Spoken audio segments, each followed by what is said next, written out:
How do you make a documentary? From the outside, it seems straightforward enough. You find a subject and you tell a story. But there's a little bit more to it than that.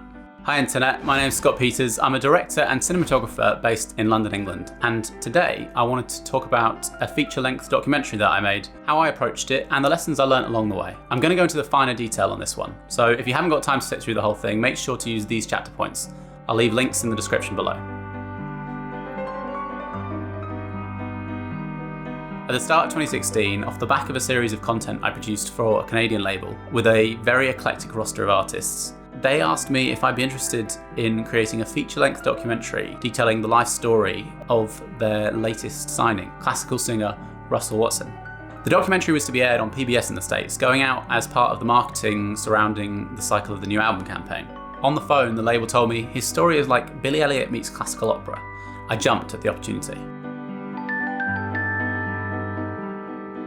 Although an exciting opportunity, it was certainly a very daunting one to begin with. All I had to go on is they wanted the telling of Russell's life story, and it had to be approximately 60 minutes in runtime. They'd said I'd have access to him for a couple of days, maybe a week, in around the recording of the new album in the studio in Rome. And they told me that the label's PR was going to be involved with research, so they would be able to help with the master interviews.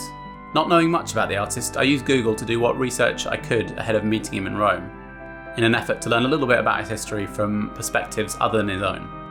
I've been told by the label that he didn't have time to do any prep work in advance, so I'd have to learn what I could on the fly whilst out in Italy. When the label approached me initially, they asked for 2 quotes: a bells and whistles budget, one with a producer on board, researcher, sound operator, editor, colorist, and myself directing and shooting. Still fairly stripped back as far as many documentary teams might go, but in the scheme of the length of the project, a lot of day rates to pay. They also wanted a poor man's budget. That would be just me, playing all the roles. Yay! Unsurprisingly, they ended up going with the poor man's budget. Not having produced a feature-length documentary before, I did some guesswork. I looked at times and budgets around smaller 3 to 5 minute documentary-esque content I produced for them before, and basically multiplied that into 60-minute runtime, allowing pots for travel expenses, kit rental, and a way too small pot for archive. I was clueless. I don't have the exact figures, as I had an email clear out pre-2017 last year, and I'll speak in approximate dollars here for any non-British viewers, but I believe the bells and whistles budget was in the region of $70,000, and the poor man's budget was around $33,000, about £25,000. I put in 4 days for pre-production, $1,500, 12 days for filming at $9,000. I didn't know where and when all these days might be used yet, I just knew that I was going to need more than a few days in the studio with him to fill an hour's worth of content. An equipment rental budget of around $8,500. This was based off of a smaller DSLR package, some basic lighting panels, a gimbal, and the necessary sound equipment rental.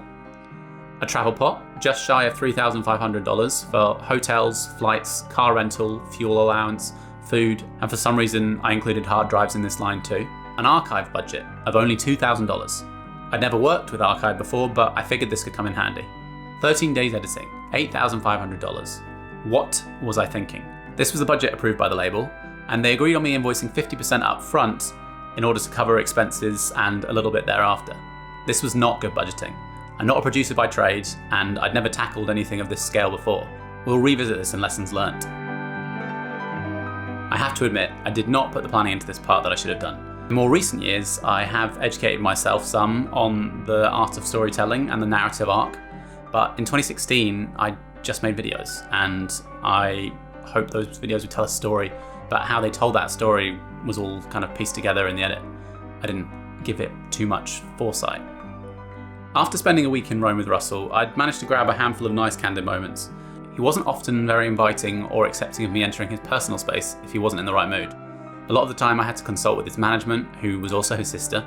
She was lovely and a big help with archive material further down the line, but I can't help but think that I would have got more real and candid personal moments if I'd been allowed the access and time to connect with Russell on a personal level ahead of shooting. He very much had his guard up 99% of the time, which is understandable with his career history, but didn't make for easy filmmaking. Not that anyone ever said filmmaking was easy. With the help of the label's PR team, I'd also conducted a total of 6 hours of 2 separate master interviews with Russell, spanning his personal and professional journey from childhood all the way through to current day, as well as capturing a load of B-roll in the studio and around Rome on my days off. Having had plenty of time to discuss the project with the label whilst I was out there, I'd come to the conclusion that this was to be more of a PR piece that didn't show the less pleasant sides of Russell's personality, which on a professional level I understood, but personally I found the diva side of him, his rise to stardom and subsequent grounding, one of the more interesting parts about his character. Adding an edge to the guy, whether it was a nice one or not, one that at least I would find more appealing to watch an hour-long documentary about. We'd collectively made the call not to interview people outside of Russell and tell his story through his eyes only. Now, whilst not giving the viewer a particularly fair perspective of the narrative, it was going to make the editing process a lot easier. Or so I thought. Back in London, in the corner of my oval flat basement bedroom, I made a start at condensing the 6 hours of interview material down into one 60-minute narrative. I began by cutting out his responses to questions and organising them into chapters. I then went through each chapter, dissecting out chat that was either repetitive or irrelevant. I then made notes of the timings of these rough assemblies, scribbled them all down in pen and paper, and started to look at a structure. I think my first rough assembly of the interview only was around 90 minutes. I repeated the process that I'd done previously, as well as making some tough calls on moments I may have liked in the interview, but ultimately paid no great service to telling the overall story. This took me the best part of a week to do. In the scheme of editing, I am not a slow editor, but going through 6 hours of footage and condensing it again and again and again whilst trying to really pay attention to what I'm chopping and changing is time consuming. Just imagine if I had more than Russell telling the story. Once I got my structure sorted, it was time to start thinking about the visuals. This wasn't as easy as I'd thought in my head. There were the poignant moments in the interview, the moments that seeing the emotion in Russell's face elevated that part of the story. But no one's going to sit through 60 minutes of a man sat in a chair talking, even if there weren't 1001 cut points that I was going to need B-roll to cover the mess up of. I was able to source a few bits of archive from his sister, mostly family photos, and a lot of material I wouldn't be able to use without the appropriate clearance. I also had the B-roll I'd shot in Rome, but that was irrelevant for the bulk of the story. I spoke to the label, and his management again, and arranged to visit Russell at his home in Manchester. From there we'd head to a number of the key locations that had played big parts in his story to capture relevant B-roll, and I'd also go on to join him on a few dates of his regional tour. I thought I may be able to capture some footage here that was relevant to the success and fame rise side of his story. I also opened up Google and started to request quotes from archive websites of a few key career and personal moments that would no doubt add a much needed level of reality to my B-roll. Archive, if you haven't dealt with it before, is expensive. Haven't you heard? I hadn't. My $2,000 pot for archive wasn't going to get me very far, particularly when we were looking at over $2,000 just to license 12 seconds of pre-match footage from a Manchester United game.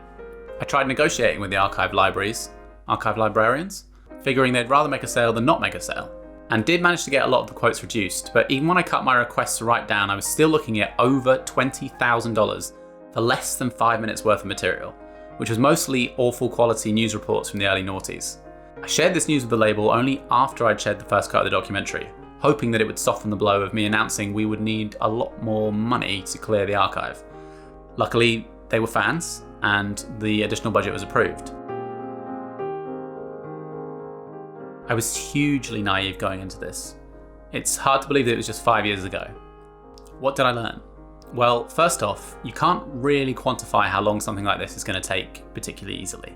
Previous experience is all you've got to go on. So if I was to do a project like this again, I'd insist on budget enough to bring on an experienced documentary producer. I ended up spending 16 more days editing this than I'd originally planned for.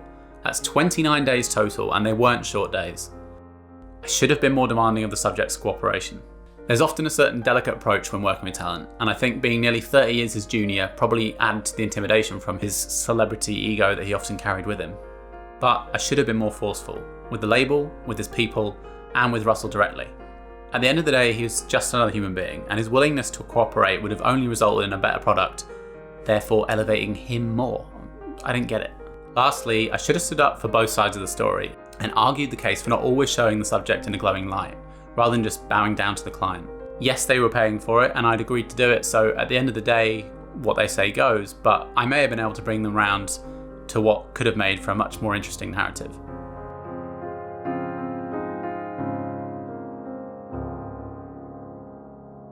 That was a long one for me, that's what she said. I hope you found it useful and maybe even somewhat interesting. If you stumbled onto this video because you're about to make your own documentary for the first time and you have some questions unanswered, then please leave a comment below or feel free to reach out to me on Instagram. I'm happy to share all that I know. If you made it this far, thanks for watching. Give the video a thumbs up if you enjoyed it, and make sure to subscribe for more semi-helpful tips and interesting insider industry knowledge. Until the next one.